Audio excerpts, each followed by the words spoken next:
Bueno,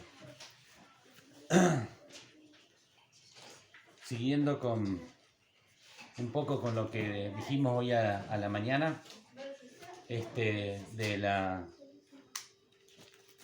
que fuimos creados para la alabanza de la gloria de su gracia, entender de que nosotros fuimos creados con esa razón, para alabar a Dios, y que tengamos a Dios en primer lugar, y que Dios habita en nosotros. Y si realmente entendiéramos que es Dios el que habita en vos, cuántas cosas pasarían a segundo plano, no serían importantes, no nos darían miedo, estaríamos más seguros de las cosas, ¿no? Sabiendo de que todo está en manos de Dios. Pero a veces dudamos, ¿no? Y nuestra fe tambalea un poco como la lora ayer. Entonces nos pasa de que sufrimos. Dice 2 de Corintios 6, 16, cuando está hablando de que nosotros somos templo del Dios viviente. Está hablándoles, el apóstol Pablo les manda la carta esta segunda a los Corintios y le dice de que no nos podemos unir a yugo desigual, o sea, juntarnos con aquellos que hacen cosas malas, aquellos que tienen a otros dioses, aquellos que no conocen a Dios. No nos podemos juntar, que dice el yugo. Acuérdense que el yugo era una madera que se le ponía en la cabeza a los bueyes y a los animales, que el buey más viejo y más fuerte era el que guiaba, y por ahí el más joven era el que hacía la fuerza, pero el que guiaba era uno. Y si yo estoy atado a otro de que no tiene a Cristo, él mira para cosas que no tiene que mirar y automáticamente me va a hacer que yo las mire. Y por ahí él va a ir a lugares que yo no tengo que ir, pero como estoy atado, me va a llevar. O sea que voy a terminar cayendo en los pozos que él cae. Por eso dice Dios que es tan importante de no unirse a esos yugos. Y dice que cómo va a estar juntos la luz con las tinieblas, o la justicia con las cosas injustas, o cómo puede tener comunión la luz con las tinieblas, o Dios con el enemigo. Es imposible. Y en el 16 dice: y qué acuerdo hay entre el templo de Dios y los ídolos. Los ídolos son los que están antes de Dios, ¿no es cierto? Lo que nosotros hacemos antes de Dios. Dice: ¿y qué acuerdo hay entre el templo de Dios y los ídolos? Porque vosotros sois el templo del Dios viviente. Como Dios dijo: habitaré y andaré entre ellos, y seré su Dios, y ellos serán mi pueblo. Por lo cual, salid de en medio de ellos y apartaos, dice el Señor. Y no toquéis lo inmundo, y yo os recibiré. Y seré para vosotros por Padre, y vosotros me seréis hijos e hijas, dice el Señor Todopoderoso.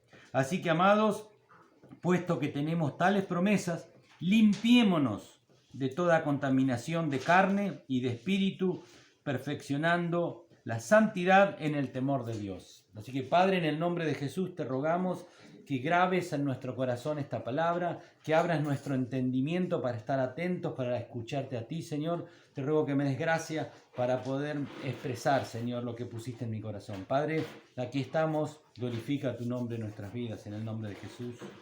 Amén. Cuando estaba durmiendo, me desperté con una canción, ¿no? Y la canción estaba hablando, dice, tu palabra dice, que canta Cristina Clario, dice: tu palabra dice de que cuando ande por el fuego no me voy a quemar, cuando esté en las aguas no me ahogaré, que tu yugo es fácil y ligera es tu carga. Así que el tema es, ya le di más, gracias. El tema es que tengamos fe en que Él tiene todas las cosas. Él está a cargo de todas las cosas. Él las creó y las ordenó y las sostiene. Así que creamos de que lo que estamos viviendo está en sus manos.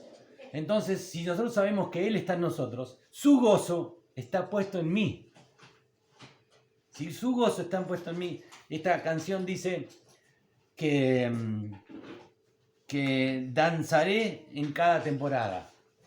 Danza en cada temporada. O sea, las temporadas, ¿se acuerdan? Que lo vimos en unas prédicas anteriores, decíamos que la vida nuestra es un proceso, de un suceso a otro suceso. de un suceso de Dios, que puede ser muchas cosas el suceso, pero siempre de Dios puede ser un milagro, puede ser una situación, una letra que te tocó el corazón, una letra que leíste en la Biblia, una palabra que leíste, algo que te hace algo, que te ministra, que te revela a Dios. Hasta otro suceso, este proceso se llama temporada. En esa temporada, a veces estamos viendo una temporada muy angustiosa de problemas económicos, problemas con la familia, problemas con estas bellezas de niños que son una maravilla. Problemas de muchas índoles podemos tener, ¿no? Pero es ese proceso que Dios, a través de su presencia en nuestras vidas, está purificándonos, está moldeándonos, como dice Jesús, que es el alfarero que está moldeando el barro de nuestras vidas. Entonces, si yo entiendo de que Jesús está en ese proceso, su Espíritu Santo, el Espíritu Santo de Dios está en ese proceso, yo voy a entenderlo de otra forma. Y eso es lo que entendí después, cuando yo me levanté y tenía esa canción en mi cabeza, no lo entendí. ¿Por qué? Porque yo estaba pasando un momento difícil, de una cuestión económica importante teníamos pasando. Y el Señor ya me decía de que confía, yo ya tengo la solución del problema. Lo que quiero es que vos confíes en mí y sueltes ese problema porque está haciendo mal a la salud. Encima, te está haciendo mal a la salud. Y vos te pones loco y pones loco a tus hijos. Y pones loca a tu señora. Y pones loca a tu familia. Pones loco a tus amigos porque sos como ese calefactor que irradia calor. Si tenés problemas, siempre influenciamos al mundo que nos rodea, ¿no? Así que en 2 Corintios nos dice de que somos templo del Dios viviente. ¡Wow! ¿Se acuerdan lo que era el templo? El templo era cuando vino Jesús, o el templo que Dios le mandó a construir, que le dijo a David que su hijo Salomón lo iba a construir en un templo, un edificio hermoso con todas las de la ley. ¿Y viene de dónde ese templo? Del tabernáculo de reunión que le dio a Moisés allá por Éxodo 25.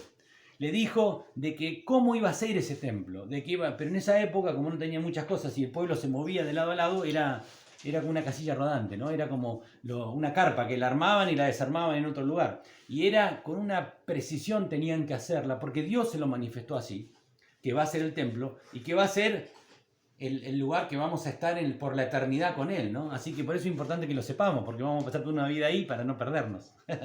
Ese templo, el templo de Dios, que es el tabernáculo de reunión que le dio a Moisés, estaba hecho con telas precisas que le había dado Dios, que marcaban un lugar que de afuera no se veía para adentro y de adentro no se salía. Era un lugar específico, con un lugar que eran los atrios. Después tenía una carpa más pequeña, que era el lugar santo, donde entraban los sacerdotes que ministraban en ese lugar. Y después estaba el lugar santísimo, separado por un velo, por una tela re gruesa que separaba la presencia de Dios con la presencia de los sacerdotes que estaban en ese lugar. En ese lugar, que era el lugar santísimo, estaba el arca del pacto. El arca del pacto era una caja de madera de acacia más o menos de 1 metro de largo por 70 centímetros de ancho por 70 centímetros de profundidad. Está expresada en codos, en 1,5 codos a 2 codos, más o menos eran 90 centímetros por 67, pero más o menos era así la caja. Era de madera de acacia rodeada por todos lados de oro puro. Y después tenía un propiciatorio, una tapa, que era también, ella era de oro puro, que era un poquito más grande, y sobre ella estaba tallada a martillo, en oro puro también, 2 querubines con sus alas hacia adelante que se enfrentaban. Esa era la tapa. Y adentro de esa tapa, adentro de esa, estaban las piedras, los 10 mandamientos. Posteriormente se le agrega la vara de Aarón que había reverdecido y el maná. Esas 3 cosas estaban en el arca. Pero en ese momento, cuando Dios le manda, estaban los 10 mandamientos. Ese lugar era el lugar santísimo, donde solamente una vez al año, antes entraba, Moisés entraba más seguido, era el único que podía entrar ahí, donde tenía la relación y la comunión con Dios. Pero luego podía entrar solamente en una de las fiestas, una sola vez al año. Un sumo sacerdote que se purificaba todo el año para entrar a ese lugar.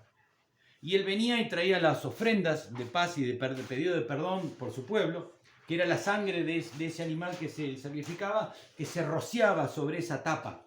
Y en esa tapa descendía Dios y hablaba. Entonces él iba y le decía al pueblo lo que había dicho Dios. Una vez al año.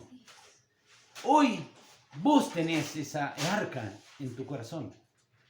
Vos sos ese arca del Dios viviente, nos dice el Señor. Y podés entrar a la presencia de Dios cada día, cada hora, cuando vos quieras podés entrar a la presencia de Dios. Pero el tema está en esto. ¿Qué haces con esa presencia que está en tu corazón? Esa era la pregunta que venía hoy a mí. ¿Qué haces con esa presencia? ¿Le das la importancia que realmente tiene? Yo creo que ahí está el kit de la cuestión, el problema de todos nuestros males. Que no le damos la importancia que tiene que tener en nuestro corazón. Ese era el arca del pacto, que tenía la presencia de Dios. Moisés venía, entraba, recibía la palabra, se la daba al pueblo. Luego los sacerdotes de la tribu de Leví venían, gente que estaba separada para Dios. Cuando nombran el primero, después de Aarón, Eleazar lo nombran para que empiece a trabajar delante de la presencia de Dios, que quiere decir separado. Ese era el nombre de él. Pero Dios dice de que tenemos que santificarnos. Por eso estaba el velo que nos separaba de la presencia de Dios. Solamente podía entrar una persona una vez al año, nada más, lo vuelvo a insistir, para que tengamos idea de lo que era la presencia de Dios y lo que es hoy para nosotros, que nacimos en una cultura totalmente distinta. Nacimos encima en democracia, con una libertad total que no tuvieron ellos en aquel momento. Y eso creo que nos juega un poco en contra, hoy como somos nosotros, ¿no? Pero esa era el arca de la presencia de Dios. Y cuentan en segunda de Samuel, no, primera, no lo busquen porque primera de Samuel, el 4, el 5, el 6 y el 7. Son 4 capítulos que cuenta este tiempo del pueblo de Dios. Si los que anotan es primera de Samuel 4, 5, 6 y 7. Y acá nos cuenta, y también está en segunda de Samuel 6, está el resultado de este momento que pasó el pueblo. O en primera de Crónicas 13 también. Porque son libros que reafirman lo que dicen. Nosotros estábamos hablando con Diego la otra vez que la interpretación de la Biblia es en sí misma. Nosotros no podemos interpretarla, sino que la leemos y tiene... ¿cómo se llama cuando...? Revelación. Más fuerte. Revelación. Es por revelación, pero tiene concordancia. Un libro con otro libro. Toda la Biblia, que son 66 libros, tienen concordancia entre sí. Así que en Samuel cuenta que estaba el profeta y el sacerdote Elí. Elí era el profeta que traía la palabra de Dios al pueblo y llevaba a Dios las ofrendas y pedía por el pueblo y traía revelación al pueblo. Y tenía 2 hijos, Ofni y Finnes, que luego también lo hemos visto. Estos 2 hijos de ellos, de sacerdotes también, llevaban, dice, fuego extraño. Tenían relación con prostitutas y las traían al templo. Los otros dioses de las mujeres que estaban cerca habían contaminado su corazón y ellos no estaban haciendo bien las cosas de Dios. No purificaban su vida. Sus pensamientos eran malos, sus actitudes eran malas. No concordaban con lo que Dios había dicho. Entonces les envía un profeta y les dice, tus hijos se están portando mal. Y ni siquiera los estorbaste. Ese fue el pecado de Elí, mira vos. Ni siquiera los estorbó. No le dijo cómo se portaban bien, mal sus hijos. No, hasta acá llegaste. En esta casa se hace esto, si no, ahí tenés la puerta. Así nos dijo una vez mi hijo que se quería ir. Así que 2 años tenía. Así que se puso en su mochila un calzoncillo, puso en una mochila, no me acuerdo de otra cosa, y se iba. Abrió la puerta y estaba oscuro. Dijo, no, mejor me voy mañana. Se había revelado el hombre. A nosotros ese es nuestro corazón, ¿no? Que se revela con nuestro Padre por naturaleza, caída. Y ellos se portaban mal, así que les dijo de que iba a morirse, porque no los estorbaba siquiera. Luego viene Ana y Dios le concede tener un hijo, entonces ella lo entrega en el templo. Y ese era Samuel. Y Samuel realmente hace las cosas bien delante de Dios. Un corazón contrito, humillado, humilde para con Dios, conociendo lo que era y trayéndole la honra a Dios. Y ese era Samuel. Y cuando Dios se le manifiesta a Samuel, cuando todavía era un niño, le dice lo que iba a acontecer. Pero ¿qué iba a acontecer en la familia de Elí? Le vuelve a decir lo mismo, que iba a morir, que iban a morir sus hijos, que no iba a haber hombre adulto en su casa, porque iban a morir todos. Y él se lo dice después al profeta Elí. Y el profeta Elí lo recibe porque se lo habían dicho antes. Y pasa eso. Están en guerra contra los filisteos, el pueblo de Dios, y vienen y empiezan a perder. Y pierden 4.000 hombres. Entonces se juntan entre ellos y dicen, acá está pasando algo. Me parece que tendríamos que traer el arca del pacto. ¿Qué tal si metemos a Dios en este problema? Miren cómo pensaban. Ellos eran el pueblo de Dios.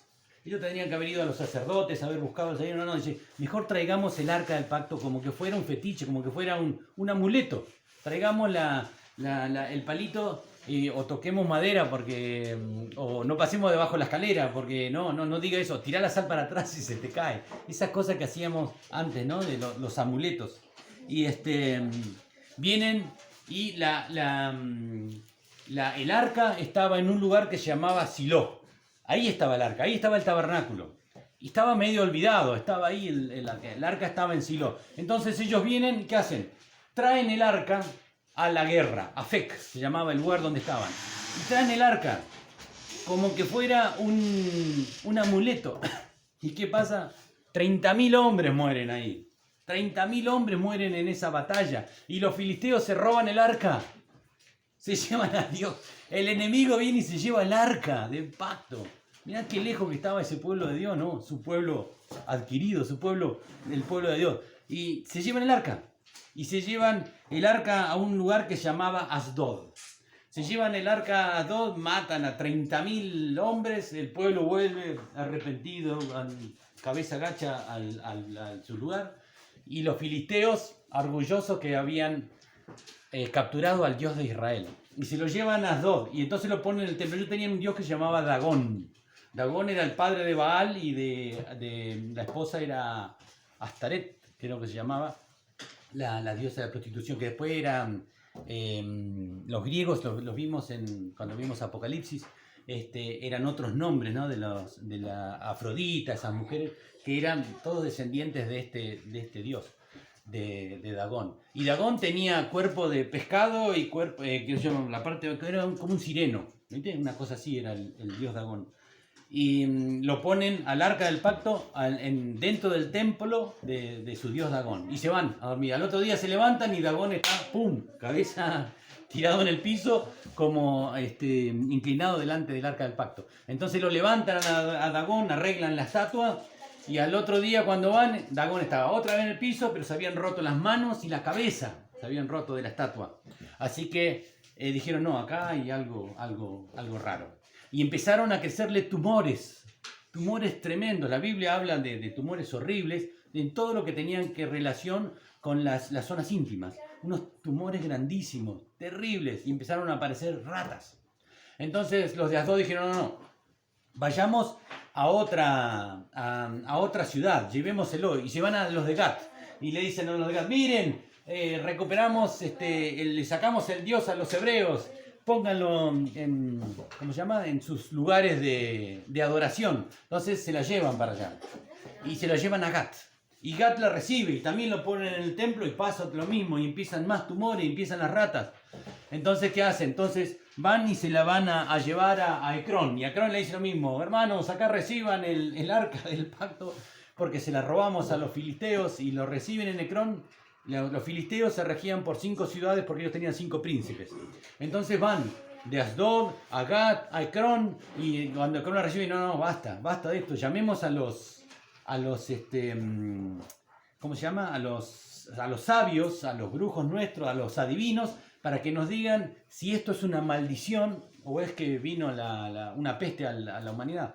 Entonces vienen los adivinos y le dicen, sí, lo que tienen que hacer ustedes es agarrar un carro nuevo, con madera nueva, lo tienen que hacer ahora, traer a 2 vacas que hayan parido hace muy poco, las atan al carro, ponen el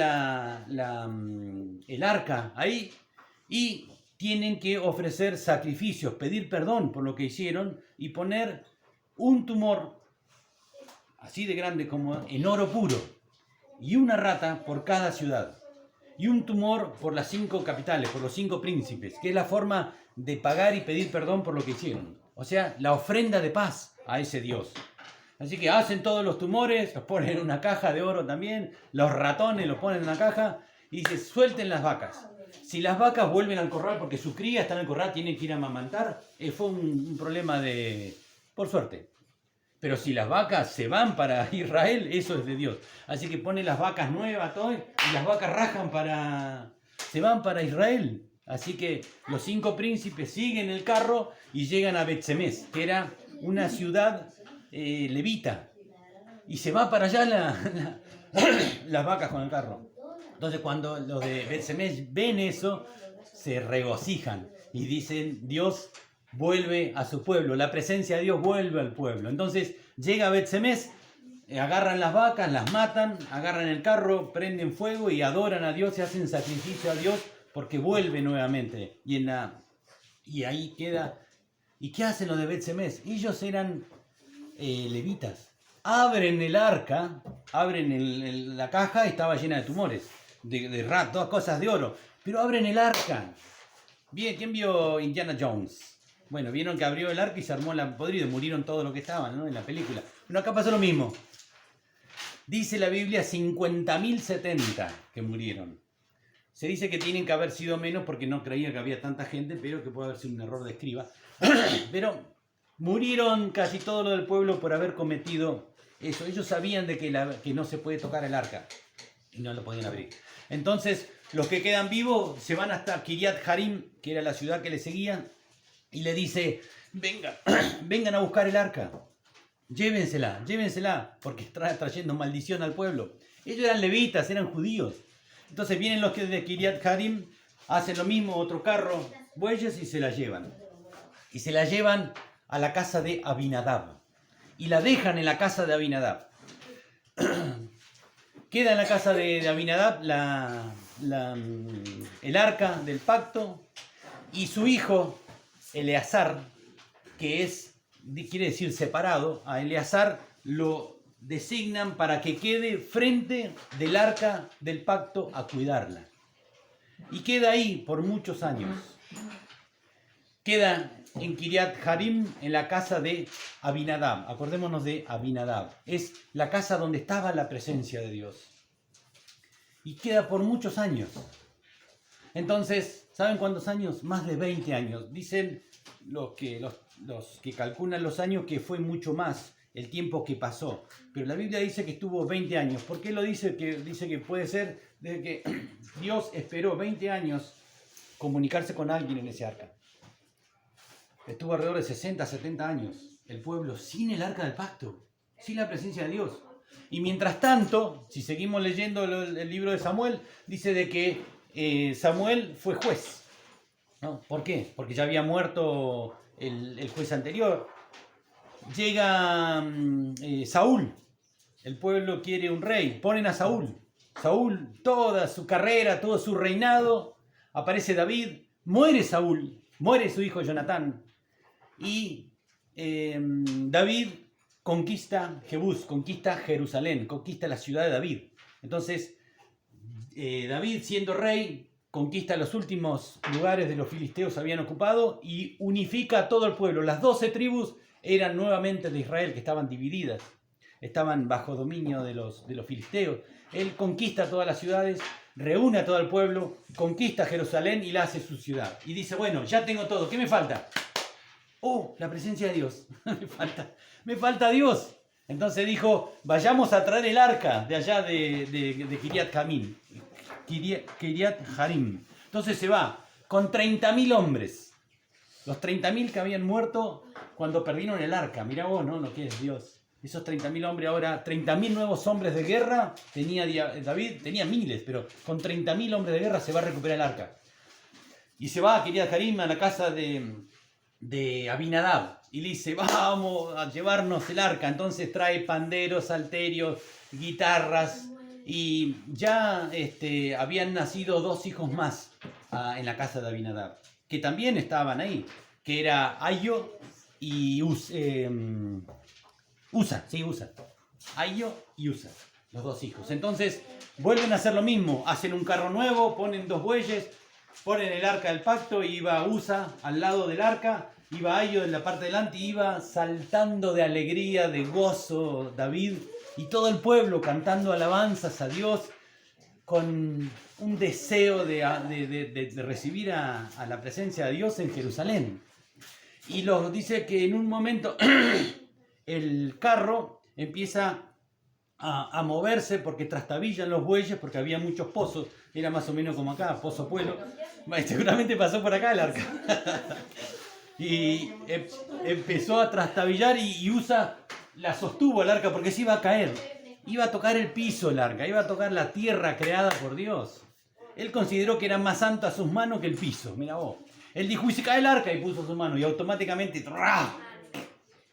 Murió. Lo fulminó Dios. En Números decía que no se podía tocar el arca, solamente la podían tocar las levitas que estaban preparados para ello, y no la podían tocar con las manos, porque era santo, Dios es santo. No puede convivir con el pecado, no puede vivir con nuestras manos sucias. Pero sí puede convivir con su tierra, porque es creación de Él, ¿no?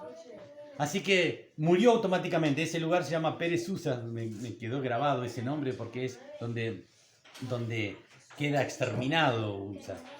Y toda la alegría que estaba, ¿qué pasó? ¿Qué pasó? ¿Dios nos está haciendo mal? ¿Qué hice mal?, decía David. Él tenía muy buena intención. Había buena intención en su corazón, pero había mala instrucción. Porque había una forma que había dicho Dios. Él estaba trayendo la forma como los filisteos habían dicho, como los brujos, como este mundo le decía que haga las cosas. No se pueden hacer como este mundo dice las cosas. No. Se tienen que hacer como Dios dice. Hay una sola forma. Así que no como este mundo, sino como Dios dice. Entonces, dejaron la casa de el arca, en la casa de Obed-edom. Obed-edom era de Gat, era un originalmente filisteo, era originalmente filisteo que estaba cerca del pueblo judío. Y en la casa de él dejan el arca. La dejan ahí y se vuelven a Jerusalén. Y llega a oídos del rey, dice, de que la casa de Obed-edom había prosperado impresionantemente. Miles de veces había prosperado. Todo le iba bien, todos se sanaban, todo iba perfecto y mucho trabajo y mucha comida y flaco había quedado, una pinturita. Y rejuveneció todo en el pasado. Había prosperado muchísimo. Entonces, dice David, ahora sí, vayamos a buscar el arca como Dios dijo. Así que fueron a los levitas, se instruyeron y fueron allá.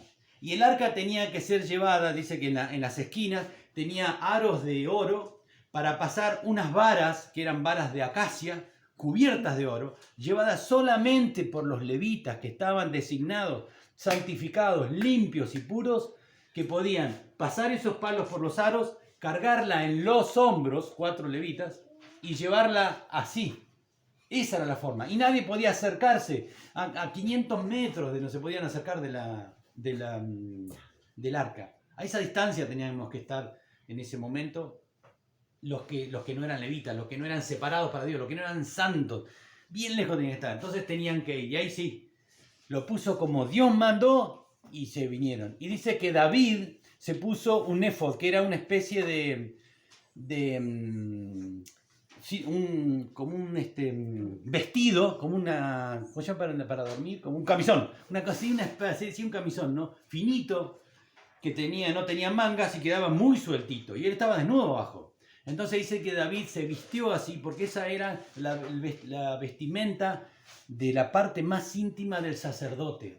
Eso era lo que tocaba su cuerpo, porque las vestimentas del sacerdote eran impresionantes, ¿no? Eran totalmente blancas, tenían una forma que Dios había dicho. La vestimenta es mis hechos, mis obras, cómo el mundo me ve a mí, de las cosas que yo hago, el obrar o de la carne o del Espíritu Santo en mi vida. ¿Se acuerdan? Que dan amor, gozo, paz, paciencia, benignidad, bondad, fe, mansedumbre y templanza. Es el resultado del obrar del Espíritu Santo. Pero el obrar de las cosas de la carne, de mi yo, son otras, ¿no? Hechicería, inmundicia, mentira, fornicación, lascivia. Todas esas cosas son el resultado de a quién dejo yo que tenga el lugar de autoridad en mi vida. Bueno, ese resultado era la representación de eso que tenía David. Y David venía loco, venía danzando y saltando con salterio, arpa, todo el pueblo cantando, porque ahora estaban haciendo las cosas como Dios quería. Así que estaban trayendo la presencia de Dios Era más que la presencia, era el lugar donde Dios se comunicaba con el pueblo. Bajaba la presencia de Dios ahí. Hoy está en tu corazón permanentemente la presencia. Lo que pasa es que vos, con tu actitud, con tu mente, haces que se constrite, que se haga chiquitita. Y cuando se hace chiquitita es como un caballero, ¿no? Dios no hace lo que vos no quieras. Te deja a vos que vayas, que te vayas, que te vayas, que te vayas, que te vayas, que te vayas, que te vayas, y te vas. Dios nos deja. Una y otra vez nos manda a alguien que nos dice, dejá de hacer esto, empezá a hacer esto, Mabelita, que Dios quiere bendecirte. Lo hace con amor Dios, pero después las consecuencias son tremendas, ¿no? Pero bueno, eso es lo que cuenta en este momento. Y llega la presencia de Dios a Jerusalén. Y él, donde ahí dice David, cuando Mical viene a decirle, mirá el señorito mostrándose todo delante de las mujeres. Y David le dice, me haré más vil por Dios. Yo haré cualquier cosa por Dios. Estoy tan alegre, tan contento que me importa un comino lo que piensen los demás. Él es mi Dios y yo quiero esa presencia y estoy alegre. Pero no me importa de que Él me vea, de que yo me pongo estúpido delante de Dios. No, porque es Dios. Y David le dice, no sé, será de que Dios me eligió a mí y no a tu papá, que cuando le dice que es Saúl, ¿no? Así que Dios elige, te llama y te transforma con su presencia. Y ese agradecimiento tiene que ser permanente en nuestras vidas. Pues fíjate que estuvo 7 meses entre los filisteos el arca, sufriendo 1000 penurias. Luego estuvo 20 años en la casa de Abinadab, pero no le dio la importancia que tenía que darle. Eran levitas y no le dieron la importancia. La tuvieron ahí como que era un mueble más. Era el mueble del televisor. Habían puesto el televisor arriba y veían la película, veían Netflix, todo arriba del arca. Estaba la presencia de Dios esperando ahí que vayan. Porque el Señor dice, vení a mí y yo te voy a dar. Vení a buscarme. Y estaba ahí en la casa. Y luego está en la casa de Obed-Edom 3 meses nomás. 3 meses. Y 1000 veces lo bendijo a Obed-Edom. ¿Por qué? Porque Obed-Edom era filisteo. Había nacido allá, entonces conocía lo que era el arca y le dio la honra, le dio el lugar, le dio el primer lugar a la presencia, lo que no hizo Abinadab. Entonces, Abinadab pueden ser 2 iglesias, 2 personas, o puede ser un corazón que está dividido. ¿De qué lado estás? ¿Qué haces con la presencia de Dios? ¿Vas a ser como los filisteos? Ojo, porque los filisteos tuvieron la presencia de Dios, pero ¿por qué? Por sus beneficios. Porque ellos iban a un lugar, lo destruían, capturaban, se llevaban a las mujeres y se traían todas las riquezas y se traían a sus dioses para ver si los ayudaban. Lo mismo le pasó a Jesús cuando caminó. La gente se acercaba muchas veces por lo que recibía de Dios. Hoy pasa eso. Muchos vamos a la iglesia por lo que recibimos de Dios, pero después cuando Dios nos pide, cric, cric, cric, cric. Y eso pasó acá, eso eran los filisteos, que van a Dios por lo que reciben. Jesús le pasó lo mismo, dijo exactamente lo mismo. Ustedes vienen por los panes y los peces, lolamento.com, vayan a llorar. Cuando nosotros venimos por los resultados, que por lo general siempre pasa que llegamos a la iglesia, ¿no? Porque estamos rotos, destruidos y venimos a buscar la ayuda de Dios. Pero cuando conocemos a Dios, y Dios nos da su presencia y nos da la solución, ¿nos olvidamos de Él? También podemos ser como los de Bet-Semes, que tenemos la presencia de Dios, conocemos la presencia, lo que es la presencia, pero no le damos el primer lugar. Y a veces deshonramos su presencia con las cosas que hacemos, que miramos, que decimos, que se nos ocurren, que no hacemos, estamos deshonrando esa presencia que está en nuestras vidas. Lo mismo hicieron los de Bet-Semes, abrieron el arca y terminaron muertos. Dios hoy tal vez no nos dé el castigo hoy por deshonrarlo a Dios, pero en su momento lo va a dar, a su debido tiempo. No sé en qué momento, pero ninguna de las cosas que nosotros hacemos queda sin consecuencias. Siempre, fíjate lo que le pasó a David, pecó y 4 hijos murieron y nunca se apartó la espada de su casa. Y era David. Era el que trajo la presencia de Dios, era David. Dios perdona, pero las consecuencias de mi pecado son pagadas. O puede ser también como el pueblo de Dios, que tuvo el arca, no, que no tenía el arca. ¿Se acuerdan cuando vimos el domingo pasado la iglesia de la Odisea? Una iglesia tibia. Era aquel que tenía a Cristo, pero no le daba importancia. Era como una persona más. Dios nos pide de que en la temporada que estemos viviendo, sea la temporada que sea, sepamos que el arca de esa de su presencia está en tu corazón, está en tu vida, la solución a todo está en tu vida. Lo que tenés que hacer es que esa presencia ocupe el lugar que le corresponde y transforme, porque la presencia de Dios dice que purifica, limpia. La sangre de Cristo limpia nuestras vestiduras, las hace blancas como el lino, como la nieve. Salmo 68:3 dice que saltaban de alegría. Saltaban de alegría. Canten salmos, dice. Salmo 68:3. El cántico de David dice, mas los justos somos nosotros, que no es por nuestra justicia, sino porque la justicia de Dios a través de su Espíritu Santo está en mí y me hace justo. Él me hace justo, no mi justicia. Mas los justos se alegrarán, se gozarán delante de Dios y saltarán de alegría. Cantad a Dios, cantad salmos a su nombre, exaltad al que cabalga sobre los hilos. Jehová es su nombre, alegraos delante de él. Es lo que nos pide Dios. Pero muchas veces tiene que ser primeramente por obediencia. Hay cosas que nos dice Dios que no las entiendo, que no las veo. Por obediencia, Señor, empiezo a hacerlas. Y ahí viene la revelación de Dios. Cuando mi obediencia y mi contentamiento están a disposición de Él, y ahí Dios bendice y te revela. Si no, Dios no te va a revelar. Si no hay apertura de parte tuya, Dios no te va a revelar. Porque tenés que querer. Entonces, Dios nos pide de que seamos obedientes y seamos alegres. Alegres. Isaías 61 dice, ¿se acuerdan cuando Jesús vino, se presenta públicamente como el Mesías? Agarra el libro de Isaías y lee esto, Isaías 61. Y él dice a qué había venido. Y todos dijeron, ¿y el hombre, el hijo carpintero, qué está diciendo? Él dice, yo he venido. El Espíritu de Jehová, el Señor, está sobre mí porque me ungió, el 1 al 4. Y me ha enviado a predicar las buenas nuevas a los abatidos, a vendar los quebrantados de corazón, a publicar libertad a los cautivos y a dar y a los presos apertura de las cárceles.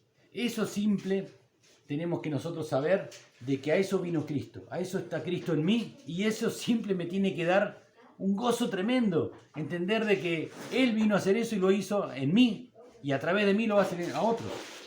A proclamar el año de la buena voluntad de Jehová y el día de la venganza del Dios nuestro, a consolar todos los enlutados. A ordenar que a los afligidos de Sión se les dé gloria en lugar de cenizas. Eso es para nosotros, Gloria en lugar de cenizas. ¿Por qué cenizas? Porque cuando uno estaba amargado, enlutado, cuando la estaba pasando mal, la gente se amargaba, rompía sus vestiduras y se tiraban silicio, se tiraban cenizas para que los demás vean que ellos tenían un problema, un dolor grande.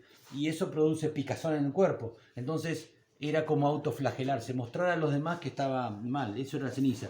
Y Dios dice que Él viene a darte gloria en vez de eso. Óleo de gozo en lugar de luto, manto de alegría en lugar del espíritu angustiado, y serán llamados árboles de justicia, plantíos de Jehová, para gloria suya. Reedificarán las ruinas antiguas y levantarán los asolamientos primeros, y restaurarán las ciudades arruinadas y los escombros de muchas generaciones. Y en el 10 dice, en gran manera me gozaré en Jehová. ¿Realmente pensamos eso o estamos amargados y somos unos tristes, como decía el de Boca? En gran manera me gozaré en Jehová. Mi alma se alegrará en mi Dios, porque me vistió con vestiduras de salvación. Me rodeó de manto de justicia. Como a novio me atavió y como a novia adornada son sus joyas. El tema es que yo tengo que creerlo. Hebreos 11 dice, ¿se acuerdan? ¿Qué es la fe? Es la certeza, es la convicción, es la certeza, es tener la certeza de que Dios está, es tener la convicción de que Él existe. Y en el 11:6 dice de que todos los que se acercan a Dios es necesario que sepan de que Él existe y de que Él es galardonador. Él te da el premio a los que creen en Él y se acercan a Él. Si no tenés fe, no vas a poder estar gozoso, porque no vas a poder entender de que Dios está en vos. El Dios que creó toda la tierra, todas las cosas está en vos. Pero si no lo crees, estás amargado, estás apagado, estás siendo vos y no siendo Cristo en vos. Cuando Dios se revela a tu vida va a cambiar, porque la situación que estés viviendo no va a afectar tu interior. ¿Qué dice Habacuc 4? Habacuc 4 dice, aunque la higuera no florezca, aunque no haya frutos en la vid, aunque la estés pasando mal, aunque no tengas plata, aunque no tengas esto, confía en Dios. Él tiene las llaves, Él tiene todo. Él dice en el 17, aunque la higuera no florezca ni en las vides haya frutos, aunque falte el producto del olivo y los labrados no den mantenimiento, y las ovejas sean quitadas de la majada, y no haya vacas en los corrales, por más que estemos pasándola mal, con todo yo me alegraré en Jehová y me gozaré en el Dios de mi salvación. El que te dio la posibilidad de esta vida estar para siempre con Él, no en el infierno, con Él, porque vamos a pasar todos los que morimos, vamos a pasar una eternidad. Y yo decido hoy dónde voy a pasar esa eternidad. Mira vos, es una decisión nada más, de creer en Dios. Porque es fácil decirle a los demás, tenés que creer en Dios, tenés que creer en Jesús. ¿Y vos? Cuando yo señalo así, digo, tenés que creer, hay 3 dedos que me están señalando a mí, ¿no? Tenés que creer. ¿Y vos? Tenés que estar bien. No te tiene que molestar esto. Vos tenés un problema del que fuera, pedíselo a Dios que te le dé la solución. Pero Dios está en vos, es el que tiene la solución de las cosas. Con todo yo me alegraré en Jehová y me gozaré en el Dios de mi salvación. Jehová el Señor es mi fortaleza, el cual hace mis pies como de ciervas y en mis alturas me hace andar. No importa lo que estemos viviendo, sea cual fuera la situación que estamos viviendo, está en control de Dios. Dios la permitió porque quiere sacarme algo malo en mí. Encima es por amor a mí que está pasando eso. Él lo permite porque está ese proceso, de un suceso a un suceso. Ese proceso es para limpiarme, me está sacudiendo para que se me caigan todos jugar al rugby en el barro, está lleno de barro, empezás a sacudirte así con los perros y se te sale todos los pedazotes de barro. Dios quiere moldearnos para mejor, así que Él ya nos dio todo, nosotros tenemos que tomar la decisión. Es difícil, lo sé, porque la situación te amarga, te tira para atrás, te frena, te hace separar la vista de Él, de Jesús. Y eso es lo que vino a hacer el diablo. El diablo vino a eso, él aprovecha todas esas situaciones para regodearse y hacernos quitar nuestros ojos de Cristo. Nuestros ojos tienen que estar puestos en Él. Y pedile a Dios que abra tus ojos, porque el que tapa es el enemigo. Pedile a Dios que abra tus ojos. ¿Por qué? Porque puede pasar como le pasó a Abinadab. Abinadab se familiarizó con el arca, con la presencia. A veces nos pasa a nosotros que venir a los domingos a la reunión, venir a una reunión, venir a otra, y se hace costumbre de ir y venir, pero Dios se empieza a hacer como que familiar, ya no busco a Dios en intensidad, ya no oro como tengo que orar, ya no leo la Biblia como la tengo que leer, ya empiezo a no tener los momentos íntimos de oración con Él en un lugar privado donde siento la presencia de Dios. Eso es la familiarización. Cuando se me hace común y corriente Dios. Y Dios dice, no.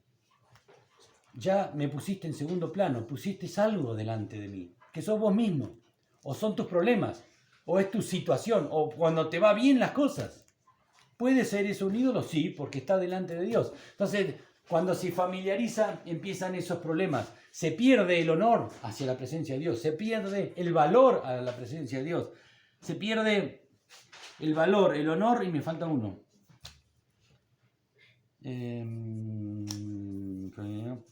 Honor, el valor y la responsabilidad. Se pierden. Si nosotros lo vemos en la iglesia, hay algunos incluso que dejan de congregarse. Dios dice de que no debemos dejar de congregarnos, porque en la unidad de los creyentes es donde Él te va a hablar, donde Él se va a manifestar y donde van a moldearte la presencia de Dios. Porque es acá donde nosotros le ponemos el freno al diablo para las cosas que hago o pienso o digo o veo allá afuera, cuando nadie me ve o cuando estoy en el mundo. Hay cosas que hago porque se me escapan, pero acá yo me limito a eso. Entonces es acá donde yo tengo la revelación del Espíritu Santo, donde esas cosas están mal. Entonces las puedo empezar a dejar de lado para que el Espíritu Santo tome el lugar que le corresponde. Por eso pasa de que podemos familiarizarnos con esto y empieza a ocupar más espacio el mundo que Dios. También puede ser en la familia, que nos familiaricemos. Entonces el trato en la familia empieza a cambiar. Hoy hablábamos cuando estábamos de novios, ¿qué te impactó de la otra persona? Cuando estaban ustedes, no, cuando estábamos de novios, los casados, el trato con ella era distinto. Pasaba mucho tiempo, que yo tenía poco tiempo de libertad, porque estaba en una escuela que era cerrada, solamente los fines de semana, pasamos muy poquito tiempo, y aprovechaba hasta el último minuto, me iba corriendo, cruzaba todo Rawson para entrar a la escuela de policía a las 10 de la noche, no había nadie, por estar un ratito más con Mabel y darnos besos y charlar y estar juntos. Y las cosas que nos decíamos, por ahí poníamos ese límite hacia el otro, porque era importante, porque era algo tremendo, de hermoso. Entonces nosotros nos cuidábamos de decirle al otro, pero después empieza a pasar el tiempo, nos empezamos a acostumbrar, a familiarizarnos con las cosas, y empiezan los enojos, las críticas, los reproches, el que a mí no me gusta y le doy la espalda porque me enojé. Todas esas cosas son porque empieza a enfriarse el amor. Y nos empezamos a acostumbrar, entonces empieza a haber situaciones de conflicto. Que antes una de esas situaciones de conflicto la pasábamos porque había ese amor pegajoso, pero después se empieza a diluir y empiezan los problemas. Lo mismo pasa con los chicos con sus padres. A veces les reclaman y no hacen caso. Preferiríamos que nos dejen de hinchar, que no nos levanten a la mañana, que no quiero ir a la escuela. Pero nuestros padres por amor, siendo malos, dice la Biblia, nos dan cosas buenas. ¿Cuántos más Él nos quiere dar cosas buenas? Por eso es tan importante de que sea Dios en todo, en tu familia, en la iglesia, en relación de padre o con tus hermanos carnales. Veía una película que en una familia los hermanos se mataban entre ellos. Entonces el padre va a un lugar y donde había un chico que venía a leer al lado de unas botas de bronce y de un casco de bombero. Entonces le preguntaron y dice, mira, este es el lugar más cerca que yo tengo de mi hermano, porque mi hermano murió y hoy lo extraño un montón. Entonces vengo a leer los libros que a él le gustaba al lado de su tumba. Cuando se muere la otra persona, y decís, wow, cómo lo extraño. ¿Y por qué no cuando estaba en vida lo trataste bien? Cambiá para que el otro cambie. Vos decís, bueno, Señor, cambialo a porque no, cambiá vos. Cambia vos, no es que cambie el otro, tenés que cambiar vos. Si no cambias vos, el otro se va a acercar y lo va a volver a ladrar. Porque no hay cambio. Vos decís, si él cambia, se va a acercar y vos lo vas a seguir ladrando. No, tengo que cambiar yo. Es la única forma. Cuando yo llegué al Señor, el Señor me dijo, el 100% del problema de la pelea con tu esposa la tiene ella. Entonces me interesó, me quedé a escucharlo. Jorge Fernández me dijo así. Y después me dice, no, pero vos tenés que saber que el 100% de la rotura de tu matrimonio fue culpa tuya. No, pará, si me dijiste que el de ella. No. Vos tenés que saber que el problema sos vos. Porque si vos decís que el problema es de ella, el problema de ella pesa más que el tuyo. Y además, si ella resuelve el problema y vos no lo resolvés, sigue el conflicto. Así que vos tenés que preocuparte por arreglar tus cuentas con Dios. Lo primero que hace Samuel cuando llega como juez, dijo, la única forma que hay es que se arrepientan y que se limpien de los dioses que ustedes traen, de los ídolos. Si no, no va a haber unidad. Límpiense de los ídolos que tienen ustedes, de las cosas que están primeras antes que Dios. Y después Dios se va a ocupar de limpiar al otro. Si no, no va a haber solución. No va a haber. Y eso hizo Obed-Edom. Obed-Edom hizo eso. Le dio el primer lugar a Dios. Y su casa prosperó y su familia empezó a andar bien. Y ahí llegó hasta los ojos del rey. Lo mismo pasa con la tsunamita. ¿Se acuerdan que vimos hace varios domingos atrás cuando hablamos de la tsunamita? Ella veía pasar al hombre de Dios y le dice a su marido, hagámosle un aposento, una casa, donde haya una cama, una mesa y una silla y una vela. Para cuando pase el hombre de Dios, venga a nuestra casa la presencia de Dios. Eso le dijo la tsunamita. Pero no dijo ella, porque ella era la mujer de influencia en su ciudad, en Tsunam. Pero ella no dijo, lo voy a hacer. No, primero fue a su marido. Y la relación con él primordió. Ella fue con su marido y dijo, ¿qué te parece si hacemos esto? No como yo hice, metí la pata, tomé decisiones sin consultar a Mabel, entonces yo pago las consecuencias y ella paga las consecuencias de mi desobediencia también, ¿no? Ella sufre por mi desobediencia, pero yo tengo que tomar las decisiones primero en familia. Si yo tengo que tomar una decisión importante, voy a aquel hermano mayor que me puede ayudar y buscar la guía de Dios. No hacer como, puedo tener buenas intenciones y hacer cosas, pero si no hay buena instrucción, meto la pata. Eso le pasó a David. David cuando fue a buscar el arca tenía buena intención, quería hacer las cosas bien, pero no las hizo como Dios quería y no resultan. A veces tenés buena intención, haces algo para los demás y está funcionando, pero está fuera del propósito de Dios, va a tener consecuencias. Y después voy a tener consecuencias yo. Dios una vez se glorifique en esa obrar, pero no mi corazón. Entonces empiezan a pasarme cosas mal. Entonces dice, ¿qué te pidió Dios? Pero Dios no me habla, ahora no lo escucho. ¿Qué te pidió Dios? Te pidió de que dejes de hacer algo, que empieces a hacer algo, que ores, que leas la Biblia, que empieces a servir, que empieces a ordenar tu situación. A mí me lo dijo, empezá a ordenar tu situación económica si no vas a tener problemas. Y tuve problemas de mucho tiempo.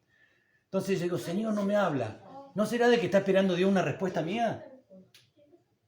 ¿No será que está esperando que yo empiece a hacer algo para que Él me pueda bendecir? Entonces, pueden pasar 7 meses en un lugar, el arca, 20 años en otro, o 3 meses en otro. Ese tiempo lo decide Dios, no, lo decidís vos. Porque vos, tomar esa decisión de empezar a hacer lo que Dios te pidió, puede traer un resultado eterno. Y eso es lo importante, ese Dios de la gloria está en vos esperando esa respuesta. Y la tsunamita hizo eso. Trajo la presencia de Dios a su casa. Le hizo el lugar, le hicieron con el marido la silla, la mesa, todo, y venía. Y que le dice el profeta Eliseo, le dice, ¿qué podemos hacer? Le dice a su siervo, a Giesi, le dice, pregúntale, ¿qué podemos hacer por ella? Que ella nos buscó, nos dio esto, ella está buscando de Dios. Y le dice, ¿qué querés? ¿Que hable con el presidente, que hable con el intendente, que te consiga un plan procrear, que te consiga ¿cómo se llama lo que le dan? Un sueldo, un plan social, ¿querés que te consiga algo de eso? Y ella le dice, no, yo no quiero nada. Yo estoy en familia, tengo mis cosas, yo soy agradecida por lo que tengo y soy agradecida porque la presencia de Dios a través del profeta está en mi casa. Solamente eso. Estoy agradecida porque Dios está ahí. Y le dice Giesi, le dice a Eliseo, pero la tsunamita no veo que tengan hijos. Y son gente, el marido es un viejo. Entonces viene el profeta y le dice, el año que viene a esta altura vas a estar abrazando a un niño.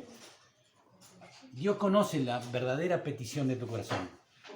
Él conoce, por más que no la diga, Dios conoce las peticiones, lo que hay en el centro. Solamente adoralo, agradecele a Dios, sé obediente a Dios y Él va a conceder esa petición que tal vez no salga de tu boca. Tal vez los demás no la conocen, pero Él la conoce. Así que adoralo. La obediencia y la adoración, o sea, ser agradecido, abre la puerta de la prosperidad. Míralo a Obed-Edom. Él abre la puerta de la prosperidad, no el hecho de que yo decrete de que vaya a ser próspero. No. Acá no hay un evangelio de la prosperidad. El evangelio habla de recibir a Dios y esa puerta de ser obediente y agradecido abre la puerta de la prosperidad. Y abre la puerta del favor de Dios. ser agradecido, como dice Marcela, ser agradecido, dar gracias, pero tener una vida de agradecimiento. Porque lo que Dios quiere hacer es moldear mi carácter. ¿Sos una persona chinchuda? Algunos dicen así, otros dicen así. No pueden hacer así. Somos chinchudos, tenemos que ser agradecidos y ser obedientes a Dios. Y Él nos va a dar el gozo, ese aceite de gozo, ese manto de alegría, me lo va a dar Él. Porque es la presencia de Él en mí el resultado de la alegría. No porque yo esté así. O porque dé simplemente gracias y por dentro esté... No, es un carácter, ese es el carácter que Dios quiere. Hijos más parecidos a Jesús. Y la tsunamita lo tenía. Entonces le dio un hijo. ¿Y qué pasa? Se le muere el hijo. Entonces, ¿qué hace la tsunamita? Agarra a ese hijo muerto y lo lleva al aposento. Lo lleva al lugar donde estaba Eliseo, donde iba el profeta, donde traía la presencia de Dios. Y lo va a buscar al profeta. No le dice nada a su marido en esta vez. Para no amargarlo, se va. Y lo ve al profeta. Y le dice, bueno, andá y lleva el palo y ponelo arriba. No. Hasta que vos no vayas, yo quiero la presencia. Entonces fue Eliseo. Se sube arriba al nene y el nene vuelve a la vida. Entonces la tsunamita agarra a su hijo y se va. Dios le bendijo. ¿Por qué? Porque ella sabía de que solamente en la presencia de Dios está la respuesta. Ya seamos obedientes, agradecidos y dice un gozo. Cuando en Santiago 1 me parece que es, dice que debemos encontrarnos con sumo gozo cuando andes en diversas pruebas. Porque la prueba va a producir la paciencia y va a traer su obra perfecta. Es difícil cuando estás pasando la situación poder ser agradecido, tener gozo y dar gracia. Es difícil, lo sé, porque cada situación es un mundo para cada uno de nosotros. Pero Dios te dice, déjame que yo ponga en tu corazón ese sentir de agradecimiento y de gozo. Y deja de amargarte y de hacer pasar por tu cuerpo la hormona esa tan fea que te hace poner enojado y te hace poner angustiado. Déjame a mí, te dice el Señor. Así que para la próxima, pensemos esto. Pedirle a Dios que abra tus ojos para ver cuántas bendiciones. Porque Mabel es una bendición para mi vida. Y yo soy una bendición para ella. Ustedes, mis hermanos, son una bendición para mí. Y alguno puede pensar distinto, pero yo también soy una bendición para ustedes.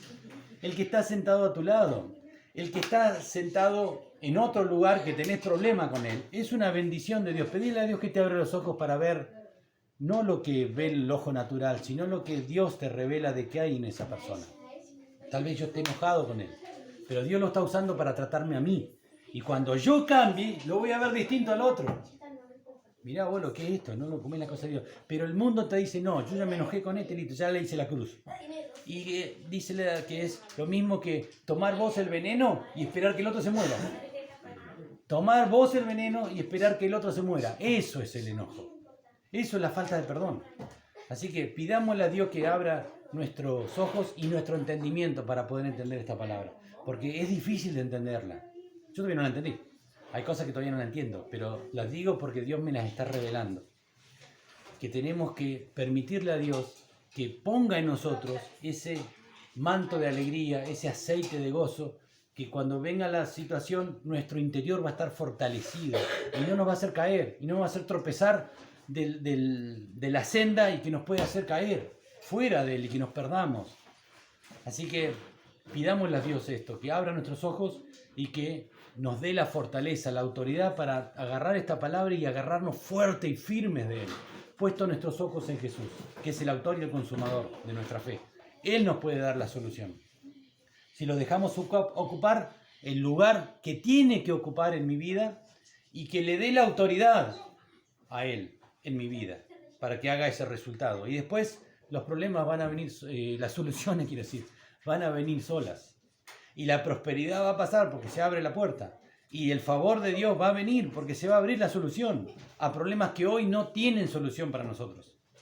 Y yo lo entendí, yo tenía problemas que no tenía solución. Las intenté de todas las formas.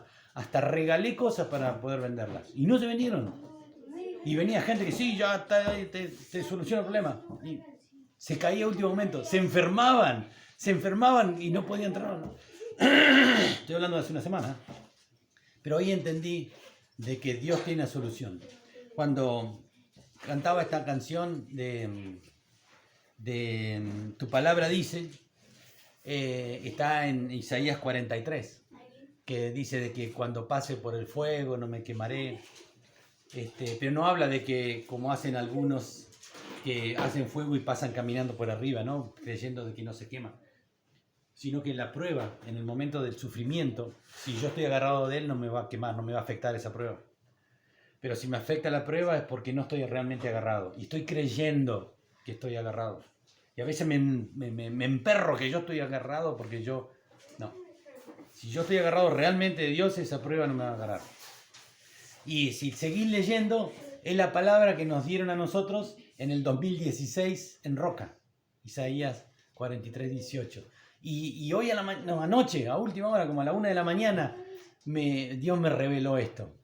De que esto que me estaba enseñando hace tiempo atrás era una palabra que me había dicho en el 2016 y que yo me había familiarizado con esta palabra y no la tenía.